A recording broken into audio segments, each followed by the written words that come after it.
work that MAPS has done. MAPS working with MDMA primarily, with doing the same thing and working with people that have PTSD. Yeah. There's so many beneficial compounds. Yeah, ketamine is one I think that's a lot of research happening right now on depression specifically, right? Yeah. So there's quite a bit. There's quite a bit of research. Have you heard? I don't know if it's true, but have you heard of mushrooms healing long COVID? I don't know what long COVID means because everybody I've talked to that has long COVID was also vaccinated. I think long COVID is vaccine injury. That's what I think. I think in a lot of cases. Well, so there is such a thing as like the post-viral malaise or effect. It's always been there. Sure. Well, there's a detrimental effect that it has to your overall biological health, right? Yeah. You know, your overall metabolic health. But what causes someone to not rebound from that, and what causes someone to rebound fairly easily? Well, mostly it's metabolic health. You know, other than like extreme biological variabilities, vulnerabilities that certain people have to different things, you know, obviously. Yeah, maybe that's why I think, so there's a lot of these long COVID protocols. Metformin is usually part of it. So maybe that acts on your metabolic system. Well, yeah, metformin is one of the anti-aging protocols that Sinclair uses and a lot of these other people that are into the anti-aging movement. Yeah. You know, I had this like weird thing happen where I started like feeling fatigued like few years ago, and I would like sleep hours, and the more I sleep, the more tired I get in the morning. Did you get blood work done? I got blood work done, and there were some things about it that that I needed to fix, and I fixed all of them. Like what was off? Lost, blood sugar in the morning, cholesterol, which I don't know, some people don't believe, but you know, all my numbers got better. Vitamin D, everything got better, but and I could feel. Did the fatigue get better? No, I could feel marginal improvement, but the fatigue did not get better. And were you vaccinated? No. No. I don't know. Good for you. That's hard to do in Silicon Valley. Yeah. I tend to have a negative reaction to anyone forcing me to do something. Good for you. Was the same thing now with like this, you know, talking about Palestine and things like that. Like the more they come at me, the more I want to say things. It's not always a good thing, but I think, you know, I grew up this way. I've always kind of looked different and like, you know, felt different. Well, there's a reality to this world that there's a lot of things that people just accept that you're not allowed to challenge that are deeply wrong. Yeah, and with regards to the vaccine, I was also informed about it. Like, it was clear early on that it wasn't a home run. It wasn't. Well, first of all, it wasn't going to stop the spread. So that was a lie. Right. And the heart condition in young men. Yeah, it was real, and I had friends that had this issue. Yeah, and so if you're healthy and like why take the vaccine? It doesn't stop the spread. You can still get the virus. I'll tell you why. What? Money. Yeah, it's the only reason why. Yeah, it's the only reason why. The only reason why they wanted to make an enormous amount of money, and the only way to do that is to essentially scare everyone into getting vaccinated, force, coerce. Do whatever you can, mandate it at businesses, whatever you can, mandate it for travel. Do whatever you can, shame people. That's the thing that is really disheartening about American culture today is, and again, I love America. Like it afforded me so much. I'm like, you know, I'm the like walking evidence of the American dream being possible, coming with literally nothing. That's what I really love about immigrants that love America. Like they know. They've been other places. They know that this really is a very unique place. Right. And the speech thing is interesting because when something happens, there's this, I don't know, you can call them useful idiots or whatever, but there's this suppression that immediately happens. Yes. And we're seeing it right now with the war in Iran. Where any dissenting voices are just like hit with overwhelming force. Don't you think that a lot of that is coordinated, though? I think with social media, well, we've talked about with that COVID, ad nauseum, but I think it was coordinated with COVID, like the 2 weeks to stop the spread. It was just like, but it was coordinated, and also people joined in. yeah. Maybe there was a message pushed top down, Yes. and then the Yeah, it's not all coordinated. It's coordinated first and still, but then a bunch of people do the man's work for the man. I think it comes from a good place. Like a lot of people want to trust the authorities. Like they're like pro science. They view themselves Right. as enlightened, like Right. the Educated. liberal type, Right. Rational. rational, educated, and but I think they're naive about the corruption in our institutions and the corruption of money Right. specifically, and so they parrot these things and become overly aggressive at like suppressing dissenting voices. Yes. Yes. It becomes a religious thing almost. But here's the sort of white pill about America. Then there are voices like yours and others that create this pushback. And you took a big hit. It's probably was very stressful for you. But you could see there's this pushback, and then it starts opening up, and maybe people can talk about it a little bit, and then slowly opens up, and now there's a discussion. And so I think, I said, something right now about America is challenging, but also the flip side of that is there's this correction mechanism. And again, with the opening up of platforms like Twitter and other, by the way, a lot of others copied it. You had Zuck here. I worked at Facebook. I know that was very, let's say, I think he always held free speech in high regard, but there was a lot of people in the company that didn't. Yes, I would agree with that. And there was suppression, but then now it's the other way around. I would say, with the exception of the question of Palestine and Gaza. But even that is getting better. There's at least some pushback. It's available. It's not promoted. It's interesting. You're not to continue. I don't mean to kind of I've been really impressed with Theo Vaughn, Tim Dillon.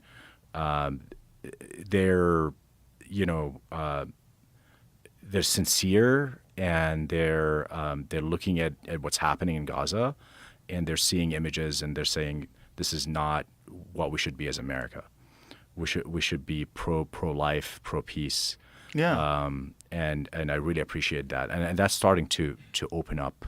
I think in the space for future debate. that will be the primary way people look at it. Just the way a lot of people opposed the Vietnam War in the late 60s, but it was, you would get attacked.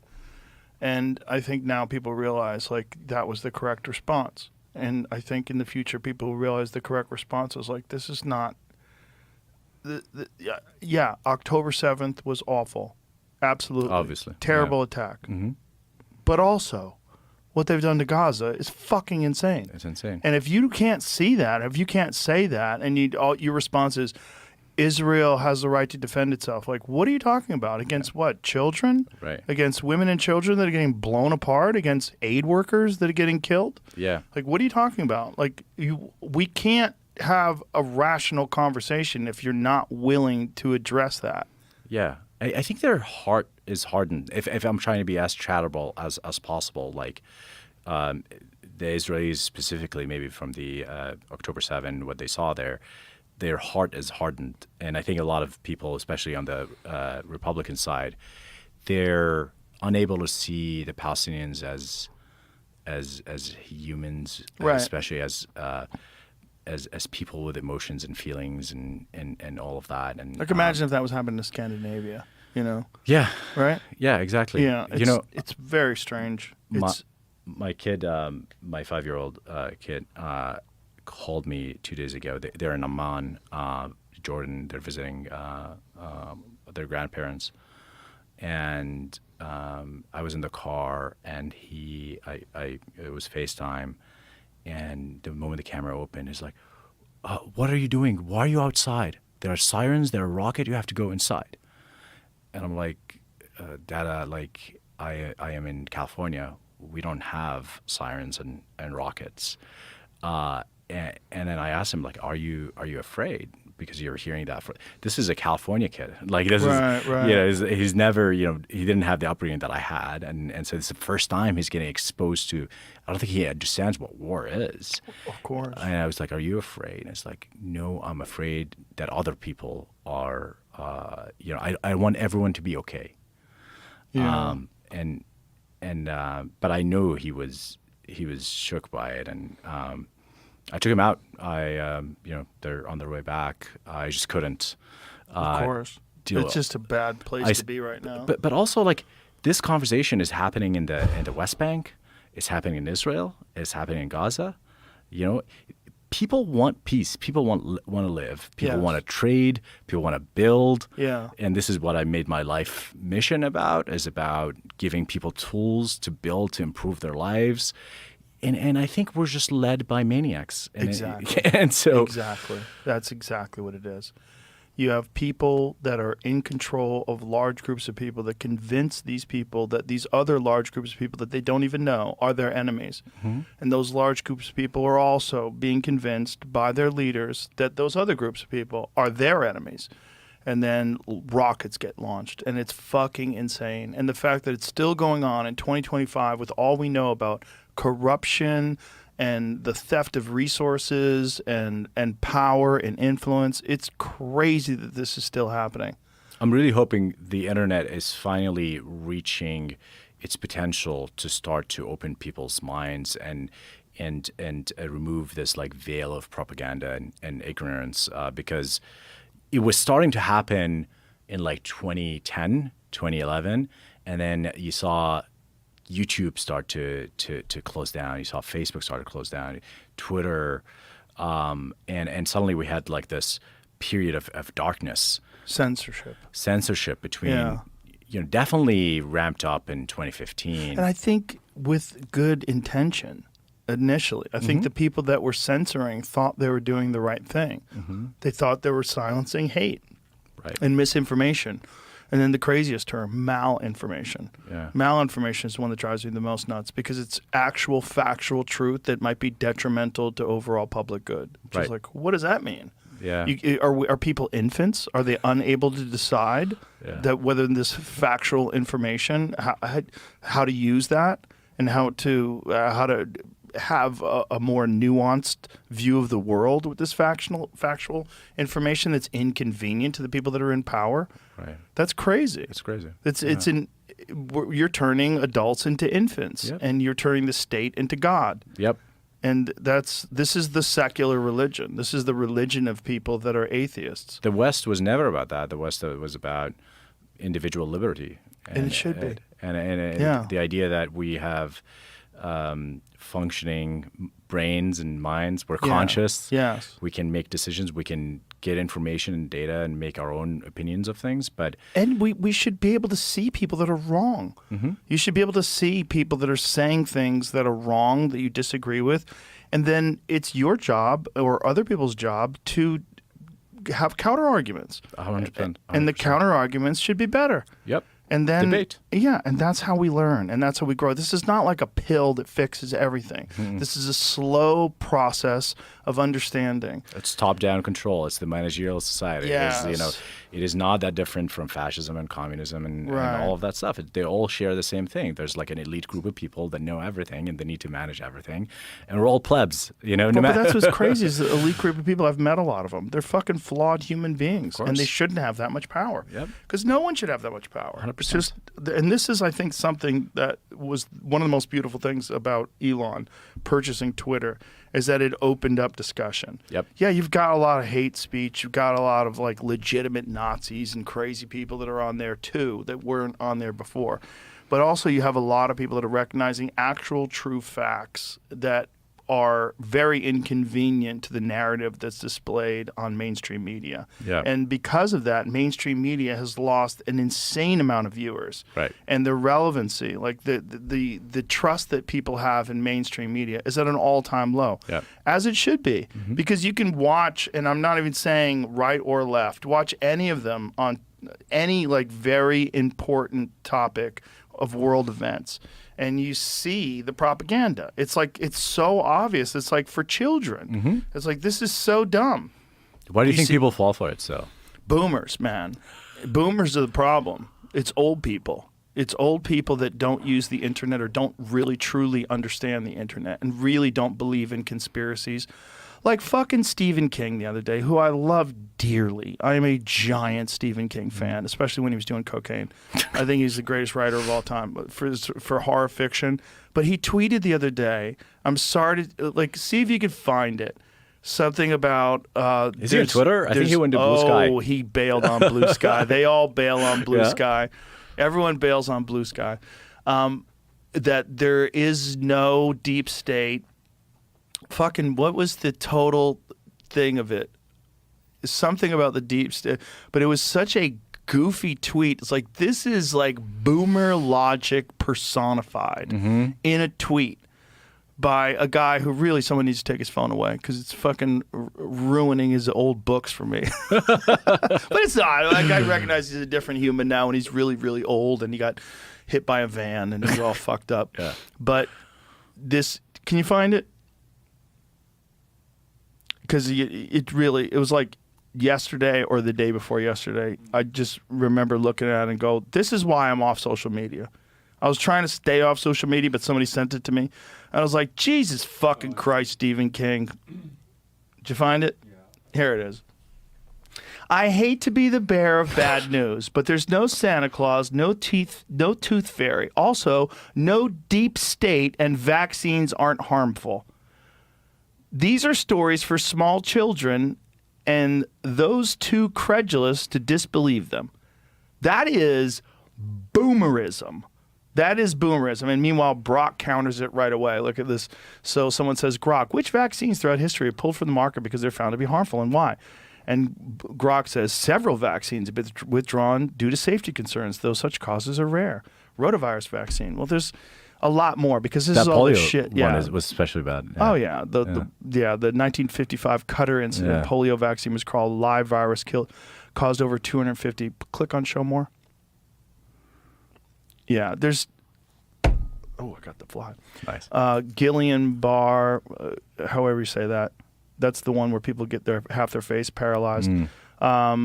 There's a lot, and this is the other thing: is the VAERS system that we have is completely rigged because it reports a very small percentage, and most doctors are very unwilling to submit vaccine injuries. Can people go on their own and submit? I don't know. You have to go through a doctor? I don't think so. I don't think a human being is allowed.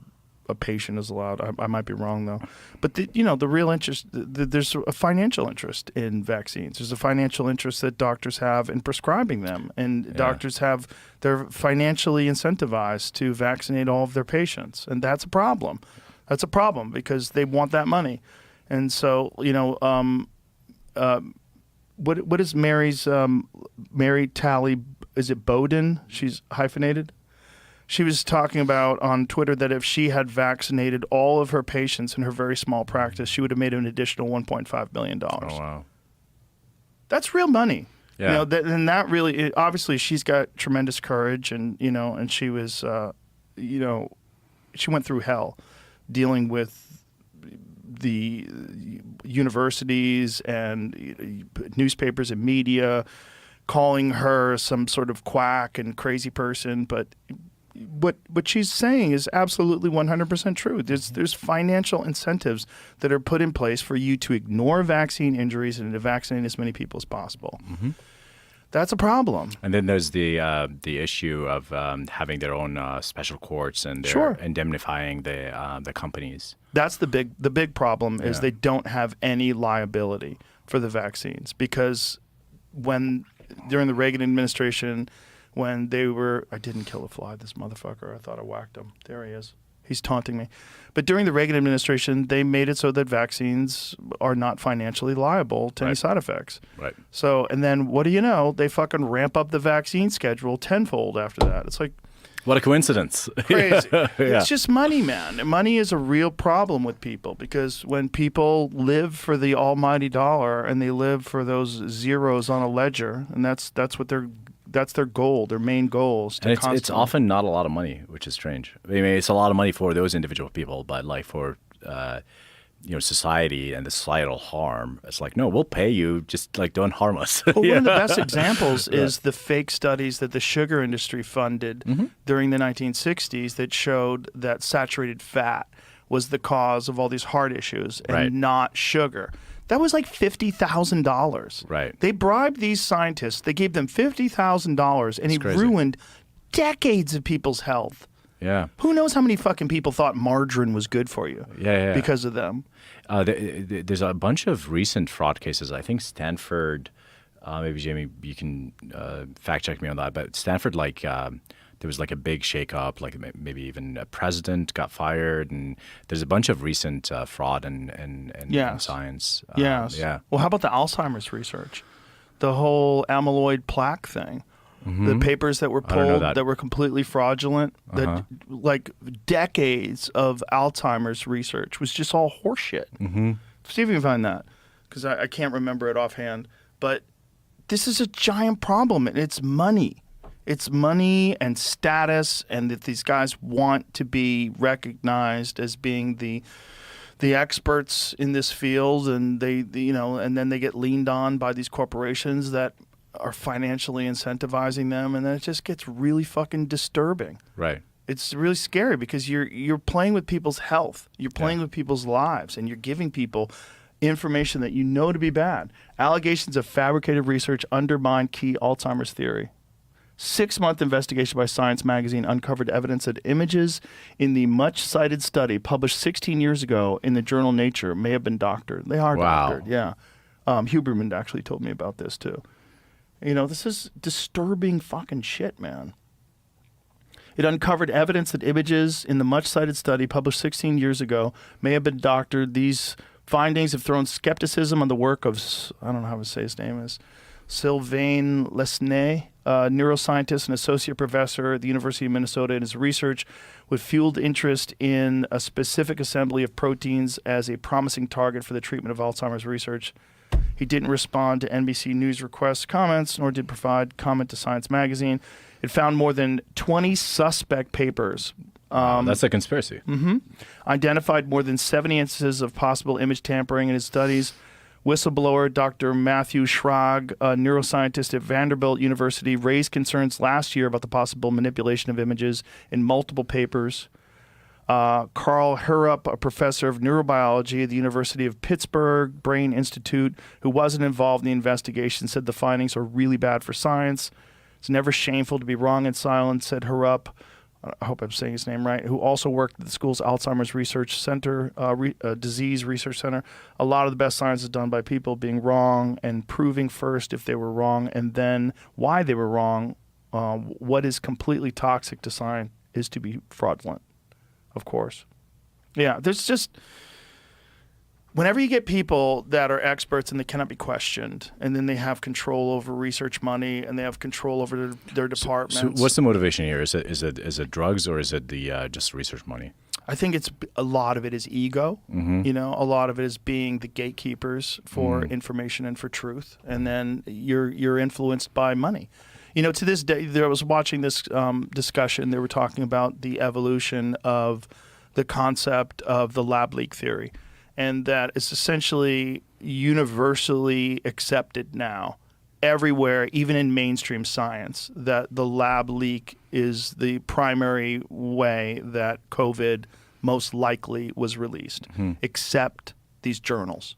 These fucking journals like Nature, they're still pushing back against that. They're still pushing towards this natural spillover, which is fucking horseshit. There's no even the evidence intelligence community is talking about. Yes.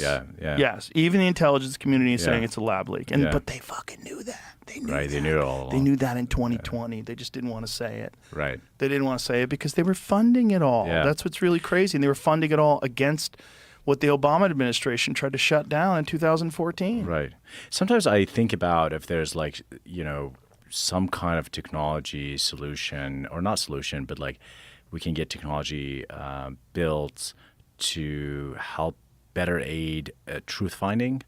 A simple example of that is the way Twitter community notes work. Do you know how they work? Yeah, yeah. It's like, they find the users that are maximally divergent in their opinions, and if they agree on some note as true, then that is a high signal that is potentially true. So if you and I disagree in everything, but we agree that this is blue, then it's more likely to be blue. I